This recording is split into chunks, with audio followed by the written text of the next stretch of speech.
At LSI, we don't just follow trends, we help shape the future. Welcome to Behind the Win, the podcast where we break down the biggest moves in tech, innovation, leadership, and government contracting.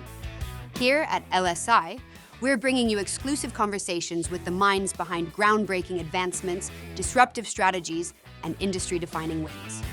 From retail to tech, defense to government solutions. This is where you get the insights to stay ahead. Let's go behind the win. Welcome back to Behind the Win. Today I'm joined by Joel C. Spangenberg, a leader whose career spans public service, energy policy, and national competitiveness. Joel has worked at the intersection of government, industry, and innovation as a government senior executive in both career civil service and political appointee roles, and today plays a critical role in shaping conversations around nuclear energy, economic resilience, and America's future workforce. At a moment when energy security, technology leadership, and economic competitiveness are front and center, Joel brings a perspective that bridges policy and real-world execution. Joel, welcome to the show. Thanks for joining us today. We're excited to have you, and I thought let's kick it off, just kind of start with your path. You've worked across government, energy, and innovation in both civil service and appointee roles. So how did your career evolve into the intersection, really, of this public service and energy leadership? Sarah, first off, it's a pleasure to be with you here today and have a chance to be involved in this discussion.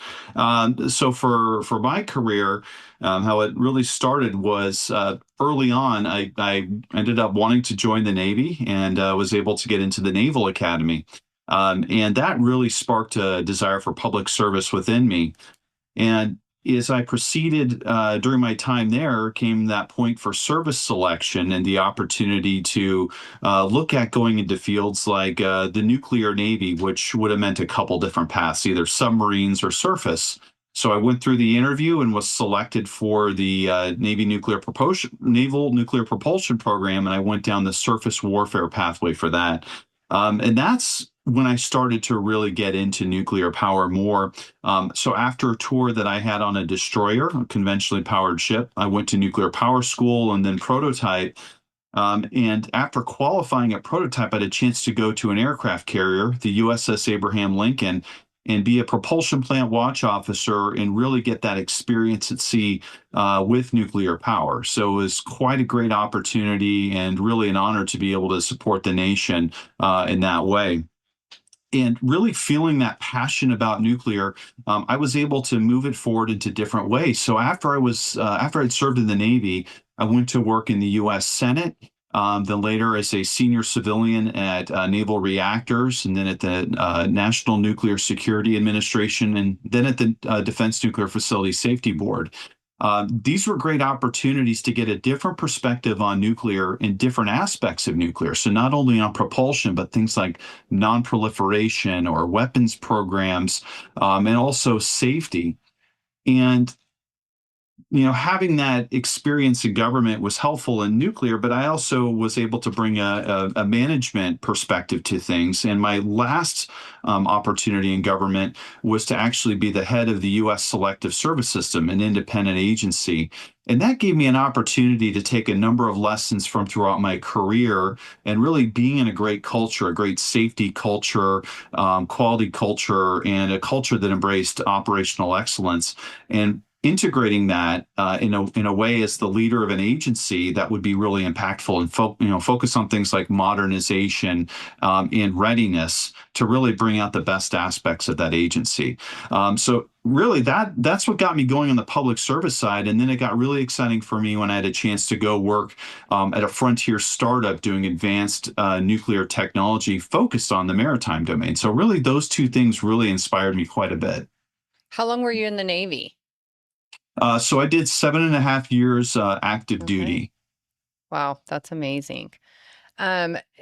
So with that, I guess, what did your time in government teach you about how policy decisions actually impact industries and communities? Right, absolutely. Policy decisions are extremely important for industry and communities. And the way I kind of started to see it as I proceeded in my career was that they provide a foundation for things like innovation, and also they create opportunities for government and industry to work together in a collaborative manner. One key area that I'm sure is of interest to you and your listeners is nuclear. So, Yep. as you well know, nuclear technologies take years to design, and then you need to, go through the prototyping process quite a bit, and then there's regulatory requirements that need to be met along the way. So, it's quite considerable. So nuclear rightfully is held to a high standard, but that can also lead to higher costs. And also scheduling challenges that can make it more, difficult to complete innovation projects. So, and I want to give you an example of something I saw that was very positive. The Department of Energy has the Advanced Reactors Demonstration Program, and that's really helpful to supporting the progress of advanced reactor technology. I saw benefits of this for things like the cost sharing efforts and how that can help accelerate technology development, which could then also help retirement or so really retire development risks along the way. So I think that seeing real opportunity in nuclear, one of the key areas is the partnership that can be developed between government and industry to really spur Absolutely. innovation. In that journey, I mean, what was there a moment when you did realize that nuclear, energy, particularly nuclear, would be central to America's long-term competitiveness? And I ask this because you said like our listeners absolutely are interested in nuclear because a lot of it where we're headquartered, right, is Utah, and Utah's taken on, they're trying to get moved back to the front of like hosting these doing different things. And I feel like a lot of folks are uneducated about nuclear still to this day, right? So I'm just curious when you notice, when it was central to how America are like with our long-term competitiveness. I'd say that was really early in my career as a junior officer in the Navy. And it's really coming at nuclear from a position of national security, really more than anything. And you see the positive impacts for nuclear, for propulsion, for the platforms that the nation depends on. And one of the things that I would go back to is really where nuclear power in many ways started and really move forward within this country. So for over 70 years, the Navy and through the Naval Reactors Program, we've benefited from having a fleet of nuclear powered vessels. This starts with the USS Nautilus going to sea on nuclear power for the first time in 1955. And that capability was fundamental to naval dominance during the Cold War. And then even after the Cold War, even today, we have nuclear powered platforms. All of our submarines and carriers are nuclear powered. And that's given us great naval capabilities for many different sorts of missions. So as I mentioned before, too, starting from the propulsion part and the national security part was really helpful. But then being able to progress through my career and seeing different aspects of it gave me a fuller appreciation of what nuclear really means. Why do you think, I mean, what do you think's the biggest reason why people are so afraid of nuclear? Anything you put nuclear in front of it. I mean, Hmm. I'm like, is this Chernobyl? Like, what is this? Things that they've seen or watched or whatever. But Hmm. why do you think they're so afraid of it? I think one thing that comes up in conversations I have with people about nuclear is often about the waste. People get really concerned about that. They'll say, but what about the waste? And one thing that I would say is, I think they're primarily referring to things like spent nuclear fuel. And, Hmm. there's a sense that that's a problem. But if people were to take a little bit more time to understand what's happening with it, spent nuclear fuel is stored, it's stored safely and securely. But I think if we were to look at things a little differently and we were, to discuss things with the public a little bit more broadly, that spent nuclear fuel that we have number one, isn't just this enormous widespread challenge. I mean, it's well contained and it's a challenge the government has, but it's a policy challenge. What we have from that is actually an opportunity. So if we were to review our policies, we would actually see that something like nuclear waste or spent nuclear fuel can actually become an asset the country could use to create new reactor fuel from spent fuel, which I think is a great thing. Medical isotopes could be more medical isotopes could be made available, and then we'd actually have uh, less actual radioactive waste on the back end. So I do think that there are some areas where people can develop some more appreciation and understanding for nuclear, but that's been the one thing that people will often present to me as a key problem. It's not as much about the energy production; it's about that back end of nuclear. And do they think it's coming into their water or land? I mean, what do they think of the waste? What's their, qualms about it? Yeah, that's a great point. I think there are a number of different perspectives on it. I think part of it is it's just an unresolved problem. Like we have the power, and then we just grow this bigger problem that we can't deal with properly as a country, and it poses some uncertain challenge, right? So, I mean, I don't want to diminish the fact that there probably are areas that go back to World War II, perhaps, that have long-term environmental challenges when Sure. we did not have the safety rules and we didn't have the full understanding. Regulations. Yeah, and I don't want to diminish that. So I'm more focused on spent nuclear fuel, but I definitely think that there needs to be a space to build trust with the public that the nuclear energy world, we're actually committed to being good stewards and we're willing to learn and work with them and to address the challenges. But we need to actually look at some of these things, like I mentioned, spent nuclear fuel a little differently to get the maximum positive economic impact while doing things responsibly. Absolutely. I think being creative for sure. How did working inside the federal system shape how you approach leadership today? So I mentioned things like going to the Naval Academy and that how that inspired a sense of public service in me. But I actually believe as a citizen that I have a responsibility to use my talents and expertise to give back where possible. And where I found that I can make a positive difference is in the areas of policy and government. And for me, that seed was planted when I was a plebe at the Naval Academy, and I had the opportunity to learn. And don't ask me to recite it, but even memorize "The Man in the Arena" by Teddy Roosevelt, and that gave me kind of a sense that there's more virtue in terms of being a participant and really getting out there and doing something rather than just being a spectator or somebody who's critical of what's happening. So I really felt a sense of having to roll up my sleeves and be a part of something and to make a difference. And I felt like I could do that in government. And I also saw the opportunity for government to be a positive force. So I'm a person who grew up, and a lot of my time was in the 1980s, and I remember this, the mantra of government being the problem. I was never fully bought into that because I think that there are positive things that government can do. It doesn't mean government has to do everything, but one thing I think everybody can agree on is government needs to constantly seek to do better and be better. And ultimately, government is there to serve the citizens. Absolutely. So for me, that was inspiring me to try to find ways to translate, how can I translate doing something for government or for policy to make people's lives or policies better. And it was really fun to have the chance working in government as the leader of a federal agency for 2.5 years to really witness this. And I know the question was dealing with kind of the leadership side of things. And I'll get into this a little bit more, but in government, sometimes there's a sense like, hey, maybe people aren't doing as much as they can.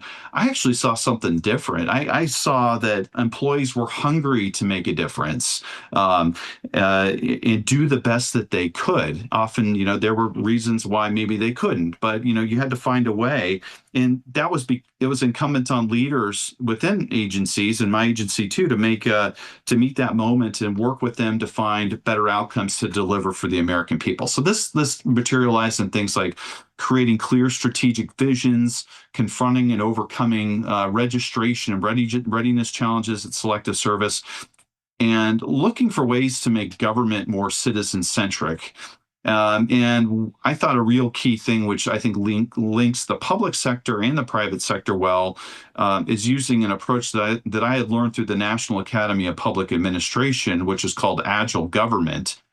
And it's a mindset, and it's an approach that's really focused on finding ways to speed up delivering solutions. So instead of waiting for 5 years to get from point A to point B, you would look for smaller wins over shorter amounts of time and take feedback in and continually improve and iterate, designing with customers in mind, and then looking for the networks that you can work in and develop to actually find new ways to create value. So we saw great results applying agile government methods.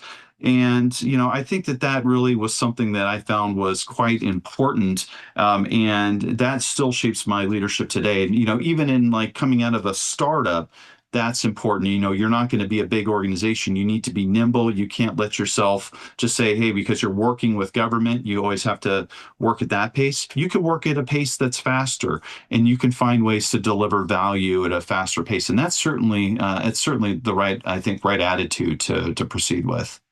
Yeah, I love the agile because I come from a long, 25 years in technology, Mhm.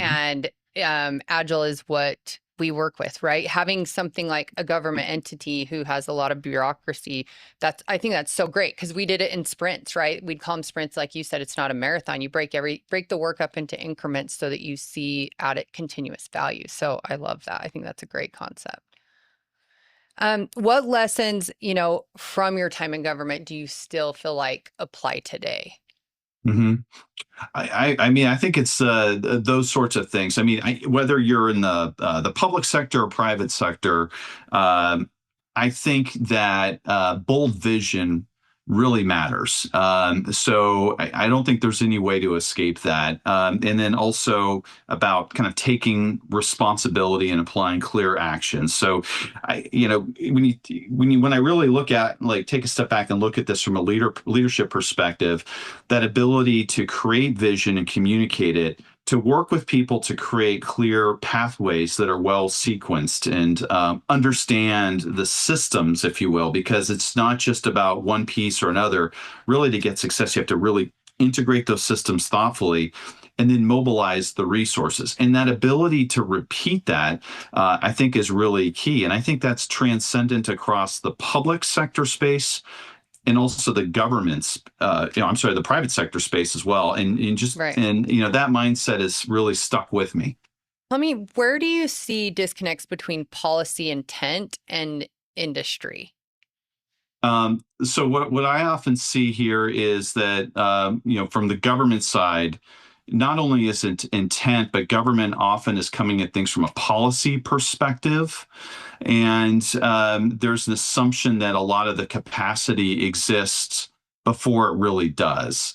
So this could be things like regulatory bandwidth, manufacturing depth, skilled labor, and even public trust.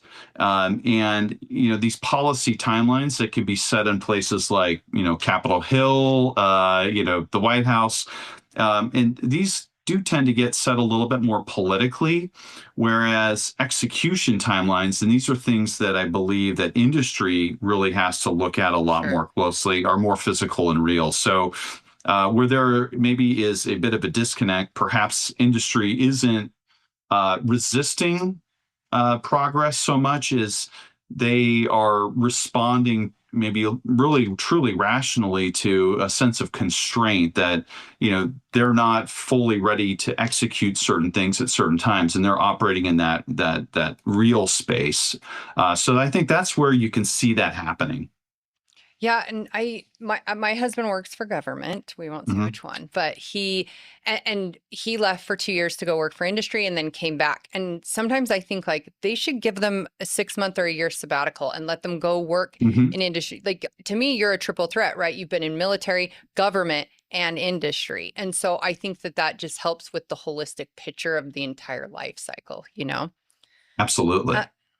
how can government and private industry collaborate more effectively, in your opinion, especially in regulated high stakes areas like energy?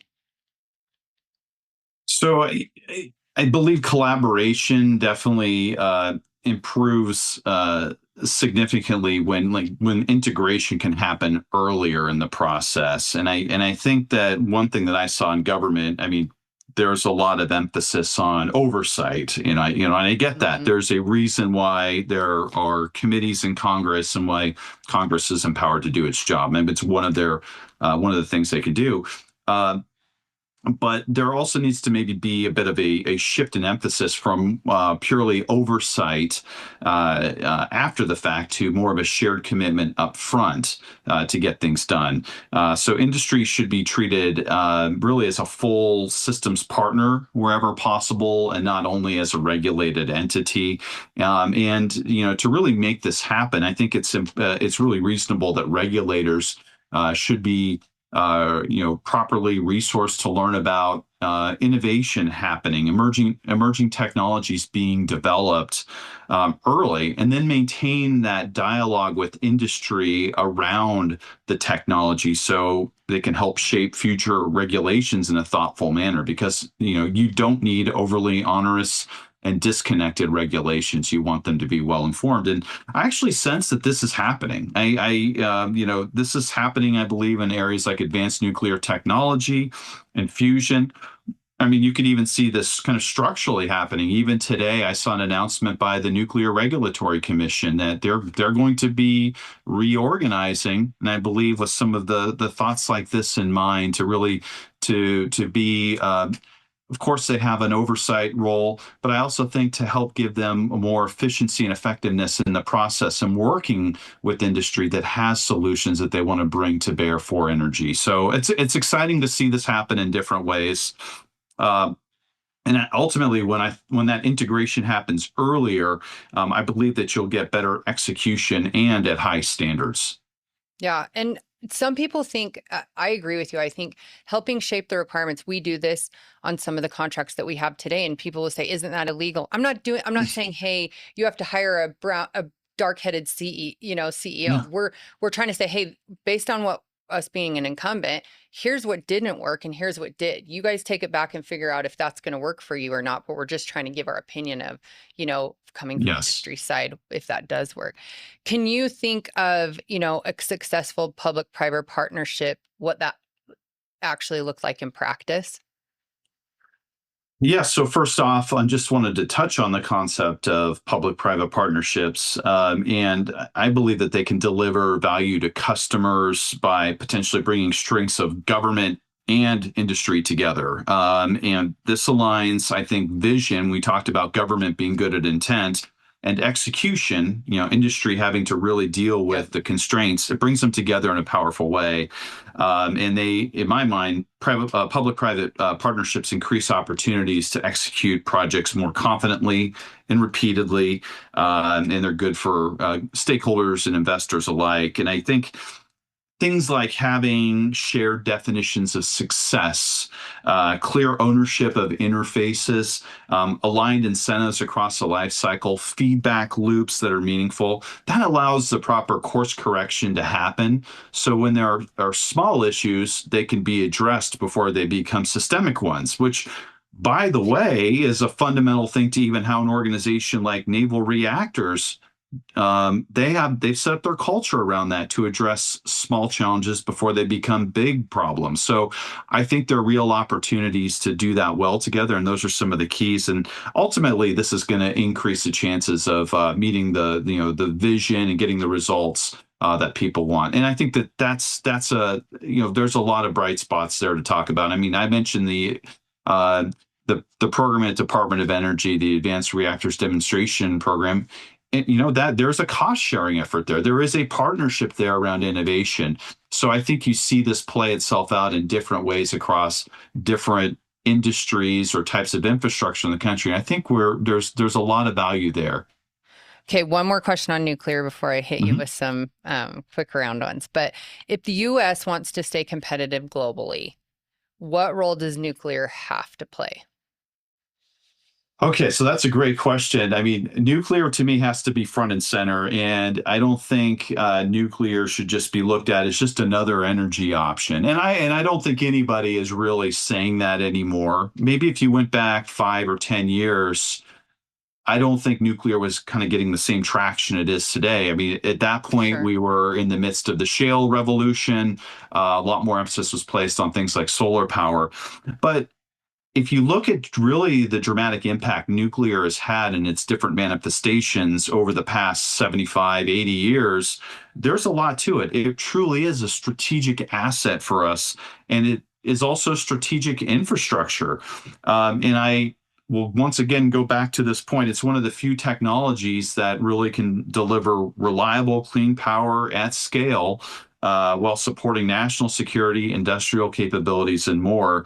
Uh, and ultimately competitiveness, and if we're looking at this globally, that depends on execution. So for us to remain globally competitive, especially as a global power, great power that the US is, we need to not only look at our own strengths, we also need to look at our friends and allies. And I think that we're seeing this happen. Like we need to look to Japan, we need to look at South Korea, Canada, UK, France, others. And I know that we've had some fraught times recently, but we don't have to do it all ourselves in the US. Some of our partners and our friends and our allies, they have some strong industrial capabilities that could support our needs, and it can also support their needs. So if you think about manufacturing in South Korea, that could support some of our reactor development efforts here as well. And I think we need to look at it that way. So it's not just the US going it alone against other great powers, but working closely with its friends and allies. And I think that will give us a strong geopolitical edge going forward. Absolutely. I think that's great. Thank you. Um, okay, to wrap up, we've got some lightning round questions. So I'm going to Okay. hit you with these. But one leadership trait that matters most in complex regulated industries. I would say that is systems judgment. And what I mean by that, it's this ability to really understand how decisions propagate across things like policy, regulation, capital, workforce, and operations. So we've already talked about this before. Good intentions certainly aren't enough. Good intentions don't equal execution. But leaders really have to anticipate the second order effects, the third order effects, and know when when that system and those elements are really ready to move forward. So it's and I think it's that systems thinking is a great way to grapple with complexity. And I think that's very incumbent upon leaders to always hold on to that. Love that. The biggest workforce challenge facing the energy sector today. I believe that's continuity of expertise.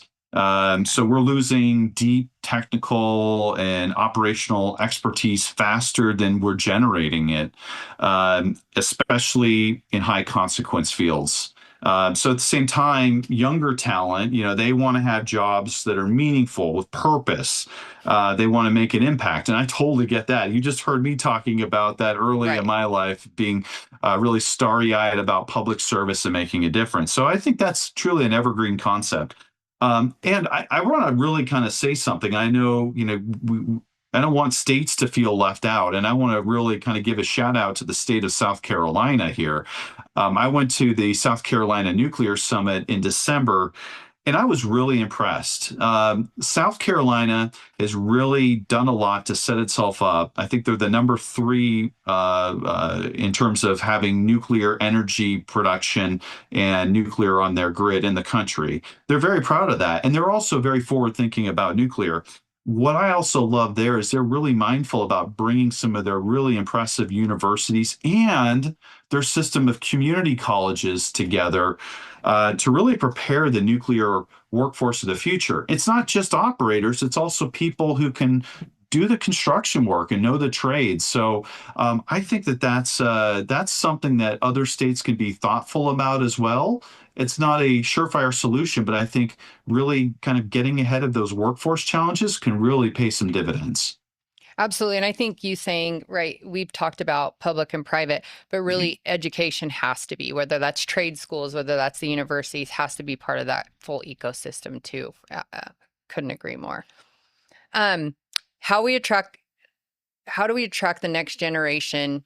Like you said, Mhm. they're maybe not as interested, but how do we attract them into, nuclear engineering, and public service? I think one of those things is sometimes people like a big challenge. And not to say that this is the same thing as the Marine Corps, but if you think about the Marine Corps, they did not have the recruiting challenges in recent years. And I've loved this about them because the Marine Corps in their marketing, they're always talking about the challenges that people are going to expect. And do you have what it takes to be a Marine? And I think there's something to that. And I actually think that kind of raw honesty and that challenge is inspiring to people. And that challenge is even what inspired me to want to go into, go to the Naval Academy and serve. I wanted to push beyond my limits. And I think it comes down to giving people letting them know about the high stakes and the responsibility involved. And then, going back to this, I mean, young people want meaningful work, and nuclear engineering and public sector I think really offer rare opportunities to work on some of the most challenging and meaningful problems, from energy security to environmental challenges to economic resilience and more. And I don't want to just talk about the young people. I think older generations, which I think I'm starting to trend to as a Me too. Gen Xer, we have a responsibility. Really, we it's on us too to modernize how we lead, and also creating the right cultures for young people to thrive. So I think that means creating kind of an environment that rewards curiosity, accountability, and growth. And when I say growth, I'm going to just kind of shock myself here, a little risk taking. Let Right. let people try new things. I think this is where we see some new opportunities emerge. And I think things like, that mindset and approach around agile government or agility can really be something that older generations can then really align with younger generations to really bring some of the best strengths to bear in aligning those. That's great. It's not just young leaders. That's some great advice for those of us. Like you said, approaching the 50 mark. I love it. Joel, thank you for this conversation and, for the work you're doing in energy policy that you've done through your service as well. I think that your perspective reminds us that the future of energy isn't just technical. It's also about leadership, being collaborative, and that long-term vision. So, thanks for being on Behind the Wind. Absolutely. It was a real honor to join you today, and I look forward to maybe participating in a future conversation. Thank you, Sarah.